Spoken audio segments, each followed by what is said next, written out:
typical Boy Scout thing. We all run to the rim, 5 minutes of looking, then run back to the bands and off we go, right? That's a Boy Scout seeing the Grand Canyon. What I noticed though was, we had all run back to the bus and I'm still looking at the people out looking at the Grand Canyon. And most of the time it's families and every once in a while it's couples. And then every once in a while it's just one person out there by themselves. And here's what they would do. They would walk to the rim. They would look at this unbelievable vista, this stunning natural beauty. And then they would turn around looking for someone to share it with. It was heartbreaking in a way. It wasn't as much fun if they couldn't share it. That's the natural human instinct, is to want to share the experience of life.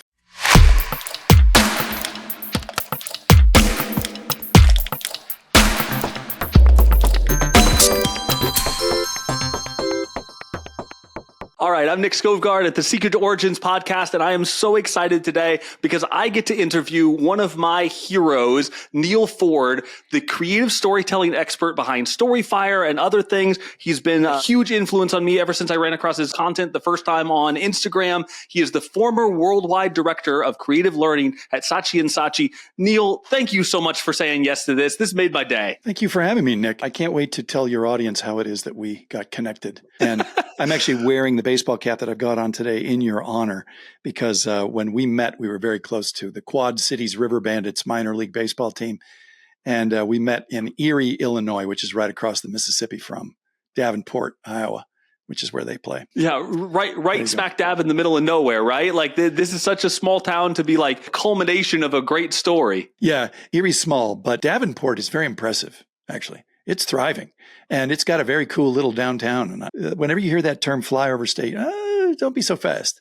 Sometimes you find jewels like Davenport that are, their stories abundant. I first came across some of your content, and one of the things that drew me to you is I don't think people tell stories like they used to. And I feel like you're one of the rare people who tell these really deep, engaging stories on platforms where, it's all flash and dash. It's all sort of like shock and awe value. And then you come across Neal Foard on this black background in a suit telling this really calmly paced story, this great background, really well produced. How did you get to that point? When did you decide to start recording those? Well, I started recording them as a boost to the small partnership that I had going. We were supplying labor to Silicon Valley, and we didn't have any marketing budget to speak of. So I was doing these, if you will, philosophical rants every week to, use social media as a marketing tool, only to discover that what resonated with people was whenever I would talk about my own family or my own personal experiences.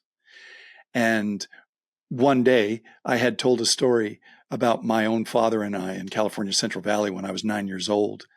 And in this story, there's a sort of a theme that his faith in humanity was restored. Well, at my daughter's urging, I wound up putting that on TikTok, and it went quite viral. It got multi-millions of views. Geez, I think by the time you combine Instagram and Facebook and TikTok, I think it did over 20 million views. That took me a little bit by surprise. But then at the same time, if you really kind of deconstruct it, you go, well, it's not really so surprising, because it's when you tell a story from the heart about something that was meaningful to you as a member of a family, it's bound to get a certain amount of traction with others because they see the similarities within their own life. My focus group of one, my daughter saying, that deserves to be online. For your group, for your audience, I would say, trust your instincts. If something resonates with you, it's going to find an audience with others. It's when we try to game the system or use some hack or otherwise just try to do things for the purposes of getting followers. That's where we run afoul of content that really isn't worth sharing. It's only when you're doing things for the purpose of making a human connection that achieves the aim of making a human connection. You'll see this again and again with creative artists, whether it's actors or directors or especially musicians. They will often be surprised at what is a hit. And stuff that has a very, very long lifespan, generally speaking, will have something at its core that's human, that's shareable. It's difficult to talk about these things in the abstract. It would be better if I had specific examples. But for my own case, I've had the most success whenever I was telling stories from my own literal experience. I love the way that you use the word human specifically, because I think that the term that's tossed around in social media all the time is authentic, and I'm totally guilty of it myself. But with the rise of artificial intelligence and all these things that you can use to generate something that sort of kind of looks real, the term human is really a unique choice of words.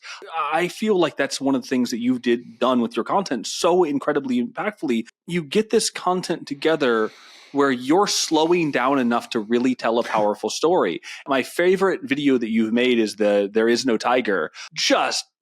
Absolutely just floored me the first time I heard that. In fact, I think that was the first video of yours that I saw. And you tell these really unique stories in such a powerfully human way that I think it's hard not to stop and watch. Did you set out to do that on purpose, or is that just coming from a career being in this world of knowing how to tell stories and what actually kind of is that a learned skill, or does that come naturally? A little bit of natural ability, but really it's thousands and thousands and thousands of presentations.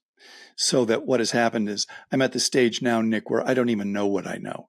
Oftentimes, what seems quite obvious to me and not even worth mentioning is not obvious to somebody else. It's a little bit like, I remember reading a book in which they were saying that oftentimes athletes make terrible authors because they're not able to describe what comes naturally to them. Now, for the benefit of your listeners, the beauty of doing something over and over and over again is that it allows you to become natural at something that is unnatural. Now, I'll take a step back. I want to remind everybody that I spent 30 years in advertising, and I made literally thousands of presentations, and I didn't start out very well. And in fact, the story that you mentioned, There Is No Tiger, was all about how I fell absolutely flat on my face in front of an audience of 200 clients in front of my bosses. So I did not start out as a whiz kid. My bosses fortunately didn't fire me, and they gave me the chance to fall and get up and fall and get up to the point where eventually got a knack for how to pace a story. You know how they say that comedy is timing? You've probably heard that phrase. And it's pithy, but oftentimes when people hear that, they don't really know what that means. Comedy is timing. Well, storytelling is timing as well. How long is too long? How fast is too fast? How slow is too slow? How much is enough detail? How much is enough color? How much is not enough? Those things only come to you from practice. And what I would suggest to, I know that at the end of your podcast, you always give somebody an action item, something to do immediately. I'm going to go ahead and I'm going to jump the gun. I'm going to give them one right now. Do it. Which is, it is quite powerful in business to be a good storyteller, to be able to frame an argument, not in terms of analytical bullet points, which you and I both know are ultimately kind of unpersuasive. You can spout facts at people all day long, and that never really moves them. But if you tell them a story, now they understand. They see where you're coming from. And the talent, the skill with which you tell that story, it gives them a register of your IQ. If you're able to very skillfully tell a story, they assume you can do everything skillfully. Like why we will elect quarterbacks to public office. Well, he knows how to throw a football, so he probably knows how to get legislation passed. That's not an assumption you're fair to make, but I get it. Okay, here's the thing. This is the tip. We are armed now with an in-home movie studio. And when you film yourself giving a speech or telling a story and watching it over and over, or doing it repeatedly and recording it and then watching it and then doing it again and watching it, that is the best technique for getting better. The problem is most people are very self-conscious. Even when they're alone, they're self-conscious about watching themselves on camera. And here's my counsel. You got to get over it. You got to get over that. You've been given a tool. It's right there. There is no excuse. If you need to tell a story or make a presentation, film yourself doing it, practice on camera, then watch it back. And yeah, okay, maybe you are mortified. Here's the good news. Better that you should be mortified in private in front of the camera than mortified on game day. If you watch yourself, you get a chance to say, that doesn't come off right, or I'm talking awfully fast, or Jesus, I'm dragging. The camera will give you a chance to do it the way you want to do it. And here's what happens. It's almost like putting on $1,000 suit. When you've done it enough times to feel good about it, it's like you're wearing a suit of armor. You get up there and you're confident. You know you're going to deliver. That confidence ultimately is like poison gas. I mean, it works on people. Confidence is very persuasive. So there you go. We'll talk about something else to deliver at the end of it, but I just wanted your listeners to know, if you're going to tell a story and make a presentation, practice on your phone. I love that so many people associate you and Neal, like I have to pay you this huge compliment, but like I get friend requests, like LinkedIn requests from people who say, like you're connected to Neal Foard, you're commenting on him stuff, not even that we're connected. You're commenting on him stuff. You must be the type of person I want to connect with, because if you like Neal Foard storytelling, you've got to be a good person. And I really do think that you are one of the most prolific storytellers on social media today. I love that you just introduced that with, yeah, but I fell on my face in front of 250 clients. Yeah. I have this concept, I refer to it as the failure mantra, but like this idea that, failure isn't the opposite of success. It's the shortcut. The fastest way to get better at something is to go out in front of 250 clients, fall smack on your face and go, I never want to do that again. Yeah. I'm going to make absolutely sure it doesn't happen. You're onto something, Nick. The gasoline that fires you to be able to practice on your phone is bombing in front of an audience and saying, either I'm never going in front of an audience again, which is a bad idea, or I'm going to be prepared enough that does not happen again. Now, I happen to be an enormous fan of Bill Burr, the comedian. I had a chance very briefly to work with him. He was helping us put together some marketing for TiVo. And Bill Burr is about 3 times smarter in person than you think he is, and you think he's smart already, right? But he's smarter in person. He's wittier. He's better at business. This is a smart cat. Even Bill Burr has bombed. And can you believe it? But no, all the great ones have. They've bombed, but they get up and they do it again. And just as you suggest, failure is a path to success. There's an actual Chinese aphorism that says that failure is the mother of success.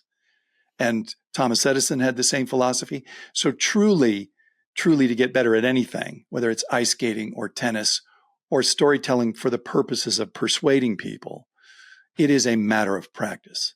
It's not something you're born good at. In addition to practice and doing it over and over and giving thousands of presentations and falling on your face and having the proper motivation, you have built something in StoryFire meant to help people sort of figure out how to get good at storytelling, because having a good tutor along the way does make a lot of difference. You kind of referenced to some of your mentors and your stories. Let's say that person is willing to go out and put in the work.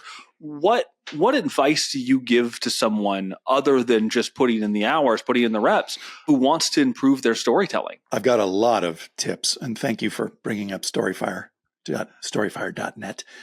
Okay, so here's the first thing. The most important element of storytelling is, why am I telling you this? What's my motive for telling you this story? You should always have a moral or a conclusion it ends on, that it culminates on, that leaves the listener with a point. Oh, I see why he told me this. Now, in my own stories, I'm trying to uplift. You and I both know we're living in an age of where we're being absolutely pummeled by negativity about the human species. Like any political campaign, as always, you have to demonize your opponent and you have to humanize yourself. And unfortunately, what comes along with that is the sense that everything's going to hell in a handbasket. We're surrounded by enemies. You are being stolen from, et cetera, et cetera. It's just a parade of awfulness. And then when you think about reality TV as a really great example, reality TV does not show you wonderful people doing wonderful things. Reality TV shows you the human train wreck inside the dumpster fire, right? Wrapped in mental illness. And that's because, chaos is photogenic. All right. Because we're surrounded by it and steeped in it, and we're soaking in it, it creates in your mind, it creates a kind of dissatisfaction and unhappiness. Social media has done that to us. Stories are a way where we can restore a kind of equilibrium.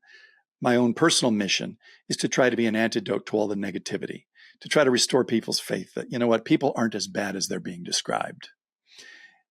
As part of that, my mantra for any storytelling is leave people uplifted. So when you were asking me, give me a few tips that I can give to my listeners that would help them on their journey for being a better storyteller. Leave people uplifted. Now, sometimes even if you bring a tear to their eye, they are nevertheless cleansed. You know, crying actually has a kind of strange effect on people. It's very cathartic. They feel better after a good cry. It's almost as though it has rained. Have you ever walked out after a really nice rain and everything smells different and it smells better and the air has a negative ion charge and it feels good? That's nature. That's us responding to, nature's had a bit of a catharsis. It's gone through a change and now we're emerging from the other side. So always have a point. I'm not telling you this just to tell you that we won our tennis match. I'm going to tell you that we won our tennis match because I wanted to communicate that it was very unexpected. I was playing with a partner who I didn't like personally, but weirdly, over the course of the tennis game, we kind of reached an accommodation. And it's the magic of sports that when you cooperate in this one area, it bleeds over into another area. And, there would be a point to telling that story as opposed to just telling you that I won my tennis match. So that's the first thing. Decide, what are you going to leave somebody with, and will it uplift them? Are they going to be glad they heard it? And then the next thing is, don't make yourself the hero of your own stories. Don't use a story to brag about how wonderful you are. I don't know, Nick, whether you've heard me say this before. It's one of my favorite quotes. George Orwell has this quote that says, "No autobiography is to be trusted unless it reveals something disgraceful, since any man who gives a good account of himself is probably lying, as any life when looked at from the inside is really just a series of defeats." And I recognize that quote immediately, go, yes, exactly. When I think about my own life, I think all the things I would do differently if I had the opportunity. Well, when you tell a story and you are at the center because you saw events, that's fine. But don't portray yourself as the hero. Portray yourself rather as somebody who learned something by observing somebody else's triumph, or you personally made a mistake, but somebody's graciousness gave you the opportunity to recover. I'll give you an example from my own personal experience. When I was a Boy Scout, we all went off to the Grand Canyon. The typical Boy Scout thing. We all run to the rim, 5 minutes of looking, then run back to the bands and off we go, right? That's a Boy Scout seeing the Grand Canyon. What I noticed though was, we had all run back to the bus and I'm still looking at the people out looking at the Grand Canyon. And most of the time it's families, and every once in a while it's couples. And then every once in a while, it's just one person out there by themselves. And here's what they would do. They would walk to the rim. They would look at this unbelievable vista, this stunning natural beauty. And then they would turn around looking for someone to share it with. It was heartbreaking in a way. It wasn't as much fun if they couldn't share it. That's the natural human instinct, is to want to share the experience of life. If you tell a story and you are the hero, you're not sharing the human experience. You're doing an advertisement for you. But if you make somebody else the hero, now the two of you are standing on the rim of the Grand Canyon and you're observing someone else be the hero. And now the listener and the teller are shoulder to shoulder enjoying the human experience together. And I can't stress that enough for your listeners. Even if you were the hero of something, make up a character and they were the hero, and then tell the audience about that person. Instead of, I saw this gal, she was 70 years old and she had dropped her groceries in this, in the crosswalk. And when I was helping her with her groceries, she mentioned that she was very sick. So we went home and I cured her of her cancer. And then I gave birth to her puppies and helped her, blah, blah. No, don't do that. Don't, because that's a typical LinkedIn story is, yep. I'm wonderful. And it's kind of repulsive. Instead, even if you were the one that picked up the old woman's groceries, describe somebody else picking up the woman's groceries and saying that was deeply meaningful to you and you now intend to be on the watch to do that. The difference in how that's going to be received is night and day. It gives the audience permission to be your ally rather than your jealous, cynical observer, because you're standing up on top of a soapbox and you're expecting everybody to look at you with admiration, when instead we're just praying for your comeuppance. I realized, as you were sort of sharing some of these stories, I've watched a lot of the content you've created, and you like to share a lot of small stories. They're small moments. They're not things that, when you think about things that might like define a life, you talk about, these little moments that happen in everyday life where this magical lesson is learned. And I just love the way that like those stories are being told about these things that most people would completely overlook. And almost all of your stories come back to this moment in a bar after a failed presentation, or this little league game, or the baseball game you attended, or the man in the wheelchair going into the front entrance of the bank, right? There are these little tiny moments within the scope of a life. They're not the type of things that you would put on your LinkedIn resume. They're not the type of things they typically make a movie about.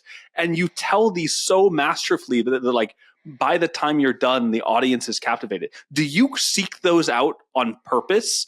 Or is that just where you find some of your greatest joy in telling little stories? I'm on the warpath, to look for those moments. When you're looking for the good in people, you often find it.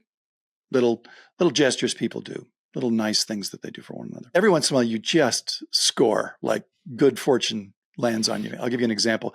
I was in this garage where they were repairing my car. The larger story is much longer, but I'll just get to the basic piece of good luck, which is there was a point at which I was going to pay for this service, only to discover that behind the very stern woman proprietor of this garage, there was a giant sign that said no checks. But just at the moment when I realized I have no other way to pay for this, and the woman was looking at me with very cold and unmerciful eyes, in walks her father and then her grandson, or some version of this.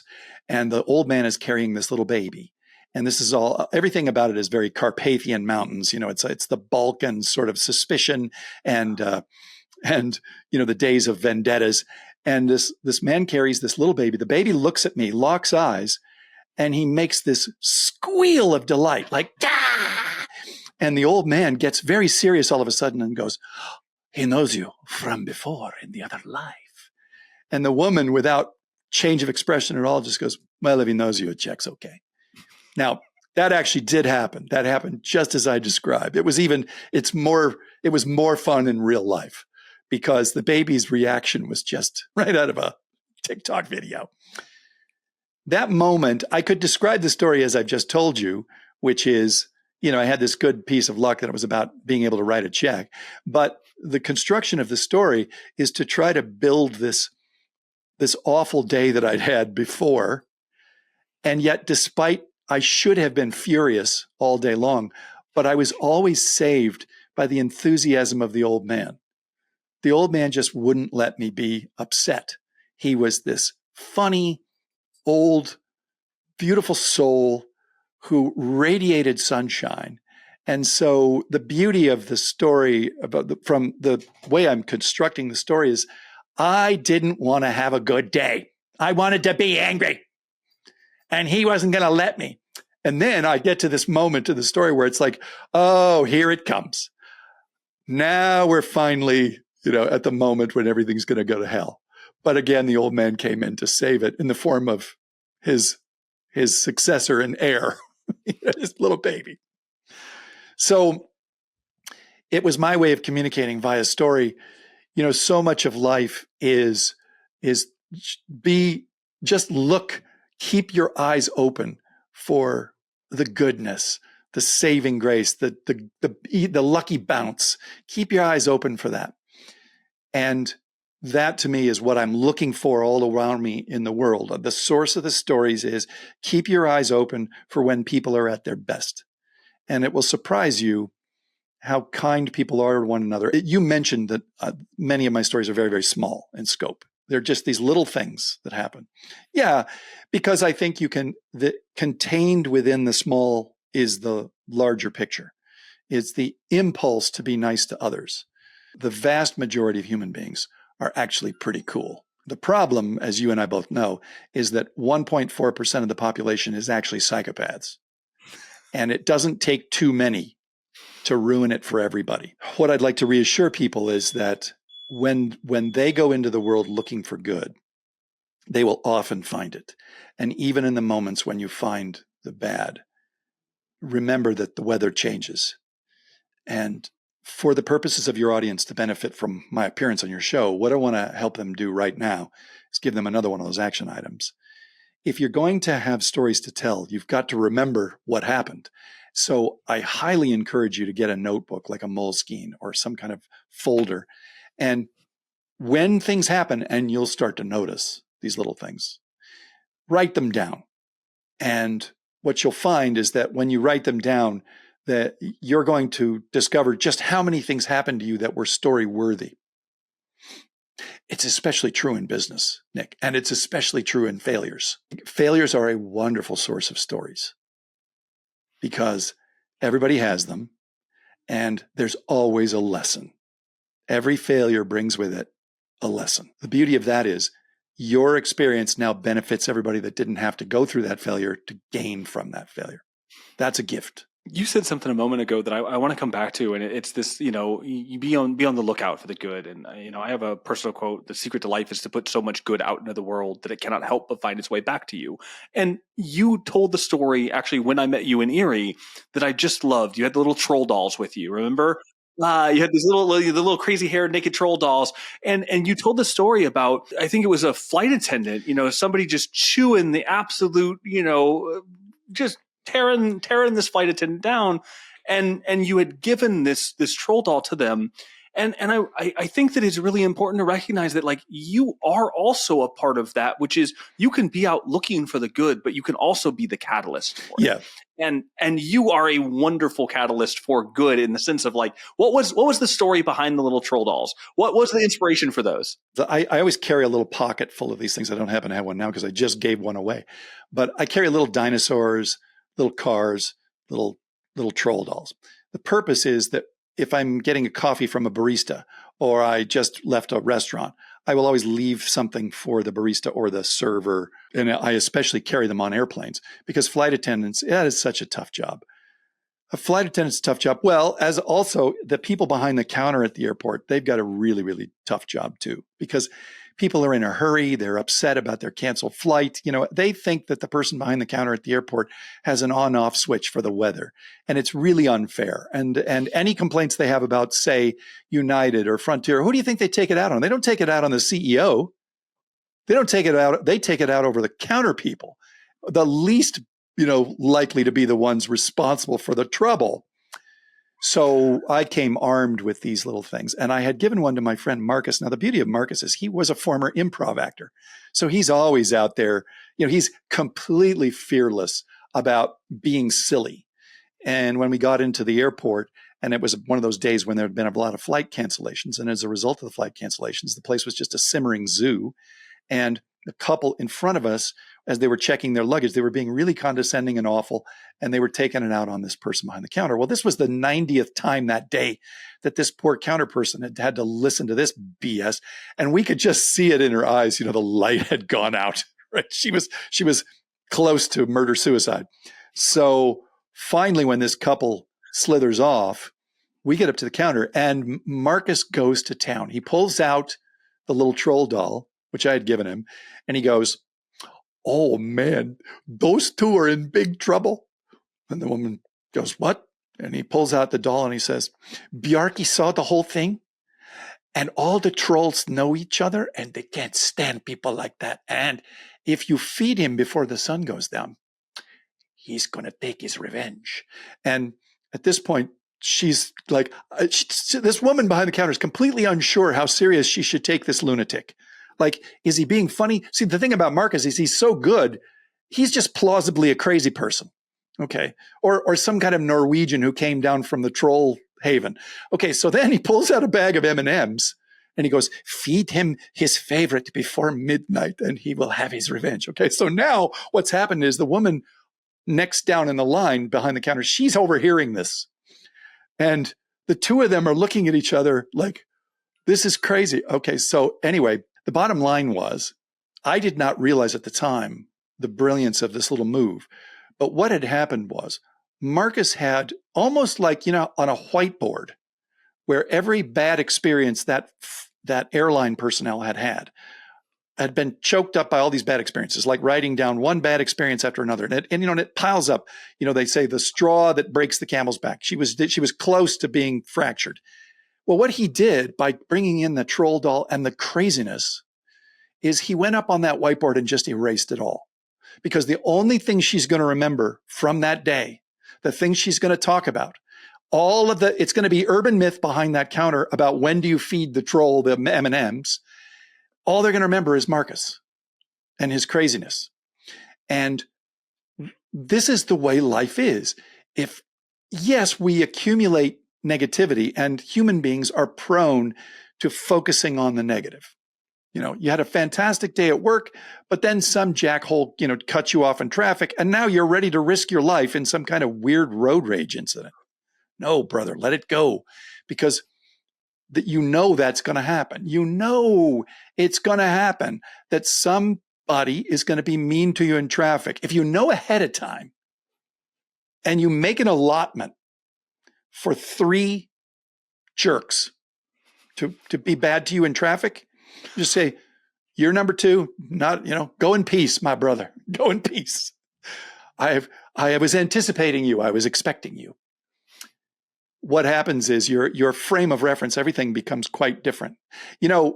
I'm now in the stage, Nick, where I'm so desperate for more stories that when something like that happens on the road, I'm going, I wonder how I can use I'm not even focused on the conflict anymore. I'm just looking for, I wonder what happened to that guy. I want to, so this is the thing about when you go into the world with the orientation of everything somehow is a story. I think it's starting to let me be a little more peaceful about bad stuff that happens to me. I think that you'll take this as a compliment that you have a quirky personality. You like the trolls, the dinosaurs, the stories, the stuff like that. But you have the ability to make this tremendous impact, like not only through your storytelling, but is it okay if I share what you sent me following our meeting? Yeah. By all means. I get done meeting Neal in Erie, Illinois. Like I'm over the moon, which first of all, I have to go back and tell the story of like how we actually met for the first time, which is I show up in Erie ready to hear him speak. We're at this small cafe, sit aside. There's a couple dozen people in there.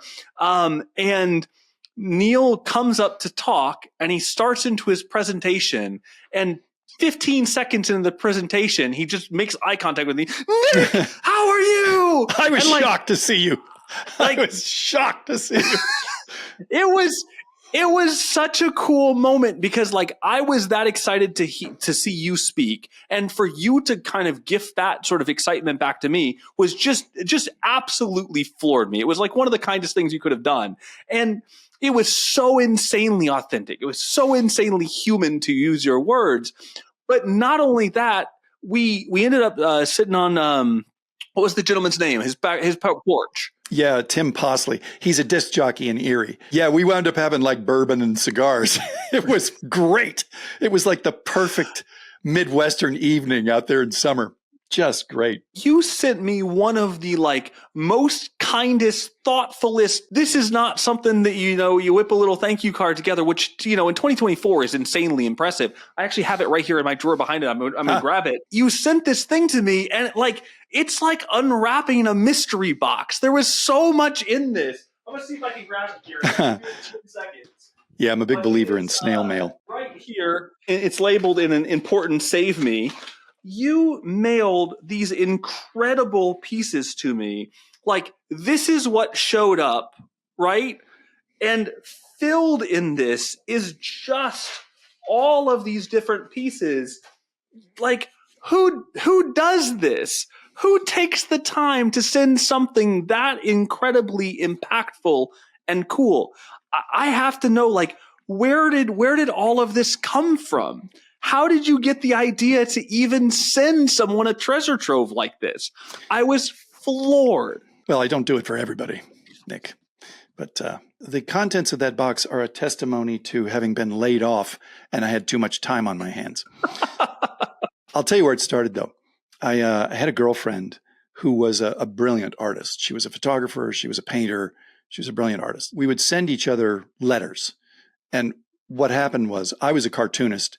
And so you just naturally have a kind of competition to see who can do the coolest letter.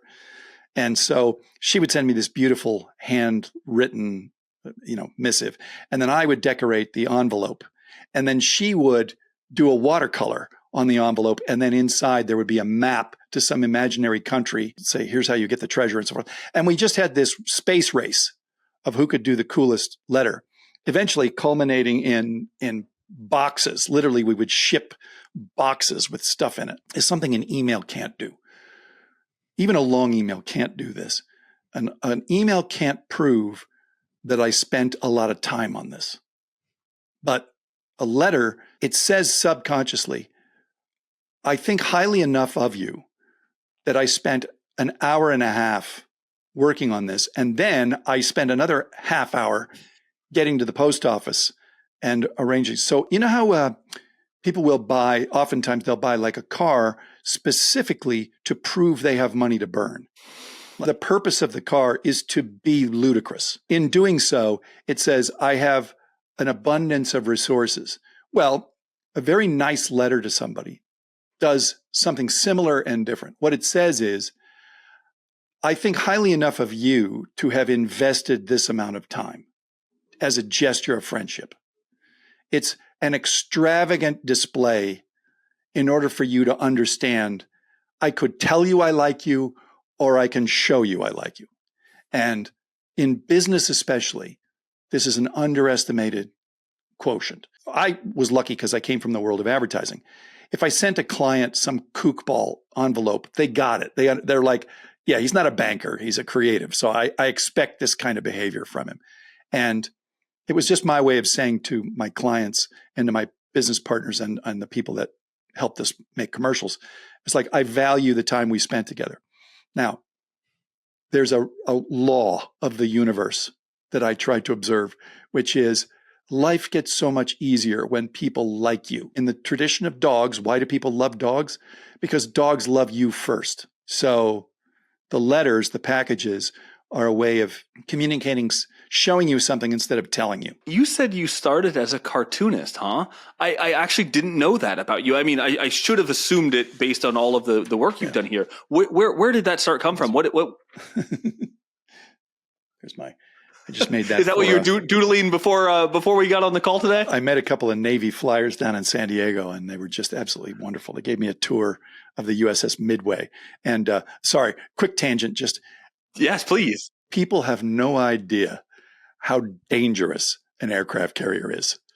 We think, oh, what a sex appeal, to be a Navy flyer and you're an aviator and you're landing on aircraft carriers. Brother, every time you land on that deck, this could be the day. When you're on an aircraft carrier with actual naval aviators, all of a sudden you have a completely different perspective on what this means.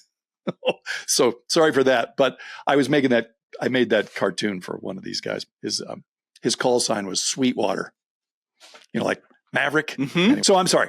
So you were saying that you started as a cartoonist. That was something I didn't know about you. I should have assumed based on everything, but like the thing that you have behind you, the "Pissed Off for Greatness," which is just a fantastic quote, by the way.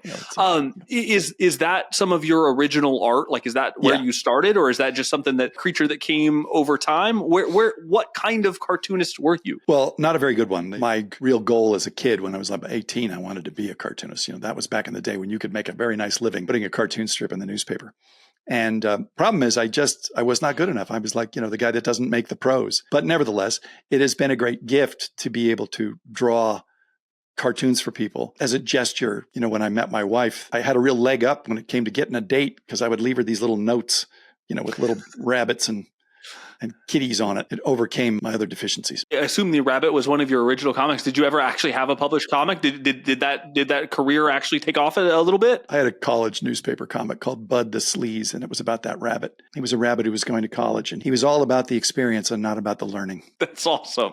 It was terrible. Before we run out of time today, I do want to get to, talking about a little bit about the sort of quest that you're on to tell these incredible stories. Right before we jumped on today, you were just telling me a little bit about how you are like setting out on this mission to go tell stories of small businesses. Can you tell me a little bit more about that? And like, what was the idea behind it? How did you decide to do this? As I mentioned before, I'm a kind of student of the good, when people do nice things for each other. One of the greatest gifts you can give to anybody is a job, but a certain kind of job, not a job where you degrade people and try to nickel and dime them, but that you legitimately build something together that's worthwhile and that serves people. And if you think about, like, there was a time when we didn't call business, we called it trade. Like, for example, it was a trading company. It wasn't a business entity. This was before corporations. And when it was trade, the implication of the word was, I give you something, you give me something. We have a relationship. It was a relationship business. When things became business, all of a sudden, all the shenanigans start, where cheating is okay. For example, in The Godfather, they're literally murdering people. And they would say, it's not personal, it's just business. So murder is just business by another name. Well, what I'm trying to do is go out into America, and I'm trying to tell the story of small business where it's trade, where you stick by your promises, where you are good to the people that work for you, where you're particularly good for the community that you're in. They're everywhere. These stories are everywhere. And I'm going down to Atlanta and Gadsden, Alabama, and Raleigh, North Carolina. I'm going to make a swing down there in October and tell the story of 3 really outstanding businesses. And I just came from a case in Riverside, California, of a company called Phoenix Technologies. Phoenix makes fire helmets, and they're quite good. And some of them are literally works of art. But what characterizes Phoenix is Angel Sanchez, the guy that is the day-to-day business manager of the place, is one of these people who can pull the best out of anyone. And he has this manager of the shop floor that's a kind of a whisperer of sorts. Angel, as a favor, one day hired a young man who was the son of some friends. And the young man had a lot of qualities that made him impossible to hire anywhere else. And, he was developmentally disabled and sort of a series of things. And they were just hopeful that maybe he'd push a broom around Phoenix. Well, this shop floor manager, this whisperer, inside of about 3 months, he's got him doing a really, really important job. And about 6 months later, he's got him doing pretty much every job. And over the course of a couple years, the young man now has a driver's license and has a pickup truck. And he has transformed everything. He's transformed that young man's life. He's transformed that young man's family. And what's more, he's very popular in the shop. This is the kind of thing that you'll often see in small business that goes uncelebrated or unknown because there's no $500,000 marketing budget in order to tell the world, this wonderful thing that we're doing, when it's really just what would you call it? You'd call it charity porn. Where they're only doing it so they can say they're doing it, as opposed to Phoenix Technologies, where no, these are just really good people. And they go out of their way now to help people who have problems getting hired. I can't say enough about this. This is a story that deserves to be told. So I want to be the one to go out and tell it. And we're calling the show Good Business. And I like it. It's really encouraging, Nick, to come across stories of small operations where they have made a part of their budget being a net positive to existence. As you can imagine, well, the communities radiate back good feeling. I mean, Angel would tell me that he would go to like Rotary Club meetings in Arizona in order to try to sell, their fire helmets. And he says, it's a lay down. All you have to do is tell them what we do.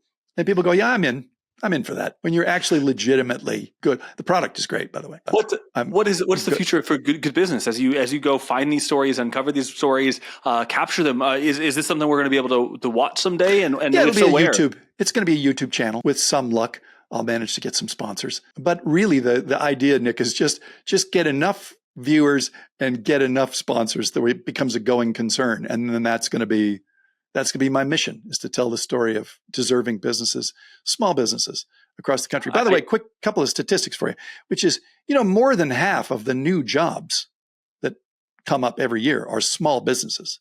They're not billion-dollar corporations that slough off 20% of their workforce every 3 months because they got an earnings call coming. No, these are more than half of the new jobs in America are created by small business. Small business is vastly better at, what do they call it? Innovation per capita. So they're more productive in terms of new innovations and patents.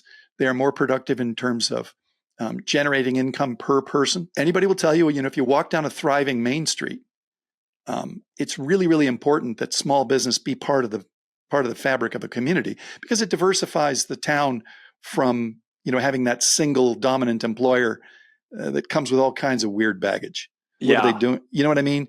The town I'm from had a huge factory that went out of business, and it's one of those things where it totally changed the landscape of the town. Yeah, like there's a place like Torrance, California. Torrance was, at one time, it was the headquarters of Toyota, and Toyota went off to Plano, Texas. Well, man, when you lose an employer like Toyota, that's a big deal. But Torrance was one of these places that was so diversified across, it's like, well, okay, we'll survive. But in any case, that's the mission, is to go out into America and tell the story of small businesses that are good for their communities and good for the people that work for them. There's a certain kind of person that runs a company like that. They have a perspective. They've got their feet on the ground. Their ambitions are not to take over the world. Their ambitions is to be fair. That may not sound like a lot, but that's a lot. Can make all the difference. One of my favorite questions to ask somebody as accomplished as you is, if you could go back to young 18-year-old Neal Foard, who's trying to make it in the comic business, what advice would you have given your younger self? What do you think you would have told 18-year-old Neal Foard? That the greatest power you can have is being able to partner up with other people. We are not in this journey alone. When you find somebody whose skills you admire, or who as a person you admire, or you think to yourself, they're going places, grab hold of them and try to figure out something you can do. In this country, in this century, initiative is going to be the thing that makes or breaks you. Do you have the initiative to try a venture? Do you have the initiative to go and go up to somebody and say, I've been watching you in this job. I really admire this skill, this talent that you have. I bring a complementary set. These are my skills. I think, even though I can't tell you right now what I think we ought to be doing, let's talk about it. If you go back to colonial United States of America, back before we were even a nation, Benjamin Franklin went from Boston to Philadelphia to start out as a printer. And he formed what he called at the time the junto. Essentially, it was a mutual aid society of about 12 young men. And the idea was, we're going to get together at this little ale house every Thursday, and we're going to talk about what we're all doing, and we're going to talk about how we can help one another. And that initiative of just doing that venture, they all became very successful men. And Franklin, this talent that he had for organization and for capitalizing on the skills of others, that's what I wish I'd known at 18 is, you know what? You don't have to do it on your own. Life is a team sport. Human beings are social animals. They enjoy doing stuff with other people. Don't feel like you have to carry all the weight. If you've got a talent, partner up with somebody who's got a complementary talent. You don't know where you might go. Think about the great bands, the Beatles, the Stones. These are complementary skills. These are people that weren't perfect knockoffs of one another. The great advertising agencies were usually a partnership. This person was a great creative, but that person was a great account service person, and that was the strategist, and this was the accountant. And those partnerships were very powerful because they were greater than the sum of their parts. I really wish I'd known that at 18 so that I would have had my radar up thinking, I really like this guy, Andy Block. I'll bet you we could do something together. Maybe if it's nothing more than a surfing club, I don't know, but we're going to do something.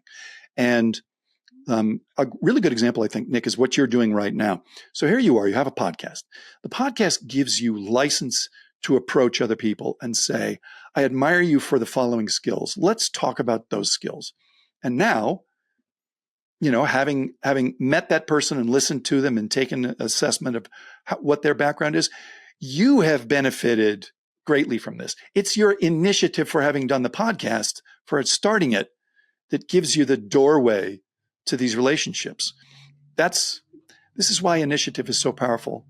And I'm sure, being in the advertising industry, you know the name Roy Williams, right?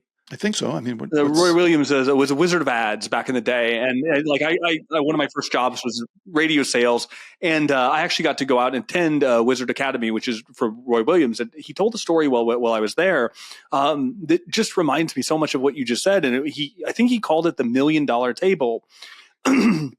It was this concept that, you get 10 people together and you each come to the table with $100,000. And as you sit down, you put your $100,000 in the middle of the table.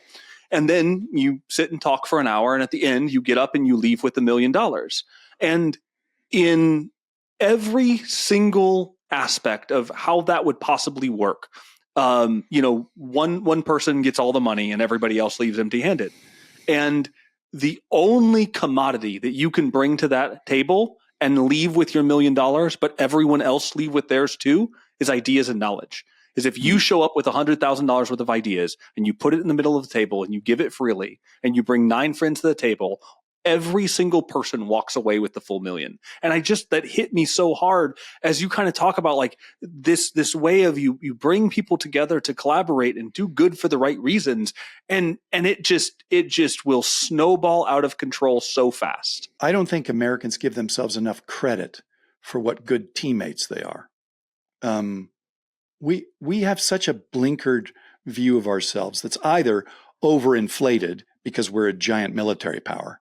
We're worshiping the wrong things. I mean, it's great to be strong, okay, but don't understand that's not really what makes America powerful. What makes America powerful and great is actually its resourcefulness, its creativity, its team-spiritedness. Americans have a reputation in America for being terrible tourists. Not so. Americans are well-liked overseas. We're looked upon as well-meaning country bumpkins who are actually friendly, usually flush with cash. And did you know that that American tourists are the most likely to try to learn the local language? It's true. No, I would have thought the exact opposite. You would have thought the opposite. No, it's very true. Americans are the ones who are most likely to attempt the local language. There's a story behind that, but Americans are also regarded, by the way, you'll get a kick out of this, Nick. Holy crap. When I was living in Hong Kong, every year or every couple of years, they would run the Hong Kong Standard would run this survey of which nationalities were the best lovers. And they surveyed 30 countries. And they took a poll amongst all the residents of Hong Kong about what nationalities made the best lovers. And I was shocked to discover that Americans were tied for first with the Australians. And the Australians were great lovers because, quote, they were up for anything. All right. And then Americans were, get this, relentless self-improvers. So Americans don't give themselves enough credit for their energy, their creativity, their can-do. This quality is partly because, as the land of opportunity, right, quote unquote, which is actually largely true, it pays to give it a shot, to try. It pays to try. And when for your audiences, don't try on your own. Do it with somebody else. And what you're going to find is it's easier when somebody else carries the backpack for a little while. If you want to go fast, go by yourself. If you want to go far, go with somebody else. And that's a truism of business. Remember that an American superpower is, generally speaking, Americans are pretty good teammates. Most of us are not backstabbing douche nozzles. I cannot thank you enough for agreeing to come on the podcast with me and have this conversation. I always close it with what's this call to action? What's the thing that you would challenge the audience who got value out of this to do in the next 7 days? And I know you've given a little bit of homework already, but I wanted to end it on this. After everything we've talked about, what is something that the average listener to this podcast can take away and put into action to make a difference? Here's number one, which I've said before. Life gets so much easier when people like you. And then combine that with number two, which is the reason people love dogs is because dogs love them first. So let's combine those into this action step. Make a list of people in your life that you either know personally or admire. It helps if you know them personally. Do this for yourself. Business associates, employees, friends, close family. Take the time today to write a note to them, to thank them for being your friend, or express some gratitude about the fact that they're in your life. And here's what is going to happen. You're going to make their day. And you're going to do yourself an enormous favor. An unsolicited thank you note just for, I was just thinking about you today, and I wanted to tell you how much I admire this quality of yours. That's it. Just wanted to tell you, have a great day. Imagine getting that note. What are you thinking when somebody took the time to do that? Life gets so much easier when people like you. So do yourself a favor and express that affection for other people today. I have a stack of postage stamps. I'm never going to run out. That's a good asset to have lying around. So there you go. That's my action item. Neal, I cannot thank you enough. Join us on the next episode of the Secret Origins podcast. We have amazing guests. I don't know that I'm going to be able to stop Neal Foard anytime soon, but you have made my day. Thank you so much for doing that, Neal. Thank you, Nick.